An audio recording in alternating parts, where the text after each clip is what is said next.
I'd like to tell you a bit about my story. Those close to me know about this part of my journey, but many of you may not. When I was 8 or 9, I already knew that I was gay. I also knew two other things. I had to hide it, and I had to fix it. I knew these two things because I was a good little boy who wanted desperately to fit in and to be acceptable.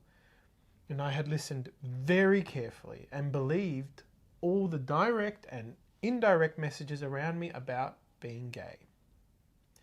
In the Christian community and the home environment I grew up in, I was taught that homosexuality was not only unacceptable, it was something to be feared, to be terrified of. It was repulsive, something to be disgusted by. It was something to be ashamed of. It was one step below pedophilia.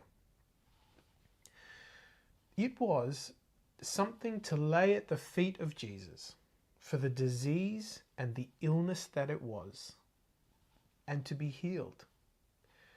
To come to know the glorious freedom, the truth, and the reality of the heterosexuality that everyone was born with, and which was God's perfect design for everyone and also for me. So in that moment, when I was barely a decade into my life, I pushed myself into what became an obsession that dominated my life for over 20 years, right through into my early 30s. Something that's known by many names: gay conversion or reparative therapy, the ex-gay movement, change and suppression practices, pray the gay away. This was my only goal in life, to be cured. Yes, I went to school and then university, and I worked at my career, but from morning until night there was only one main aim in my life: to become straight. I was told that I too was born heterosexual, but things had happened to me and in me that had turned me gay, and if I just fixed a few things, my latent heterosexuality would appear, and I too could enjoy all the benefits that were only available to good, holy, straight people. I would be acceptable to my community, acceptable to my family, and ultimately acceptable to God. The thing is, spoiler alert, it didn't end well. It didn't work. It didn't work because it doesn't work. In fact, not only did it not work, but it also caused great harm. And as the years dragged on and I worked harder and harder and then still didn't get the results I was promised, I fell deep into depression, and ultimately I wanted to end my life. I could only see two choices: commit suicide, die in a plane crash, or step in front of a bus and have all the struggles instantly disappear,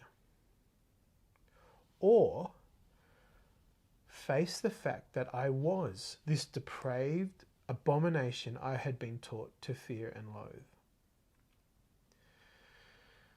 Well, years later, I'm still here. I'm still alive. It was that moment of realizing I wanted to die that woke me up, and that told me I had to find a different path, which has led me to where I am today. And I'm in an infinitely better place. But of course, 2 decades of change and suppression practices and all those ideologies caused a lot of harm and continue to cause enormous harm in folks who are still going through it. So I want to introduce you to this documentary, which is now available on Netflix, directed by Christine Stalakis. It is very important to me. It's very special because it's my story too. In it, you'll hear and see friends and colleagues of mine as they describe various experiences, groups, therapies, and conferences which I was a part of. Indeed, some of the footage is of the very events where I'm in the audience.